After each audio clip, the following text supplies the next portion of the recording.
ఎవరు మీ ఎమ్మెల్యే, ఎలా పని చేస్తున్నారు అని అడిగాను. అంటే నాతో చెప్పిన వాళ్ళు, అమ్మా మొత్తం జబర్దస్త్ దోపిడీ అట, జబర్దస్త్ గా దోచుకుంటున్నారట.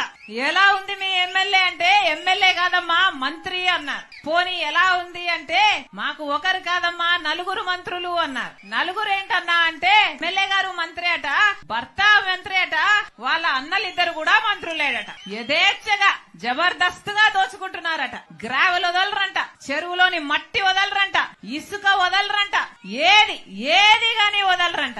ఆఖరికి పేద వాళ్ల కోసం హౌసింగ్ కడితే ఆ హౌసింగ్ మాఫియాలోనే చేతులు మారడంలోనే 100 కోట్లు సంపాదించుకున్నారమ్మా అన్నారు. పేదవాళ్లకు కట్టే ఇళ్లల్లో ఆఖరికి చిన్న ఉద్యోగాల కోసం వచ్చినా కూడా కమిషన్లు తీసుకుంటారమ్మా. ఎవరన్నా వెంచర్లు వేశారంటే ఆ వెంచర్ లో వీళ్ళకి ప్లాట్లైనా ఇవ్వాలి, లేకపోతే కప్పమైనా కట్టాలి. వీళ్ళ కన్ను పడింది అంటే ఆ ప్లాట్ గా మిగలదమ్మా. వాళ్ళ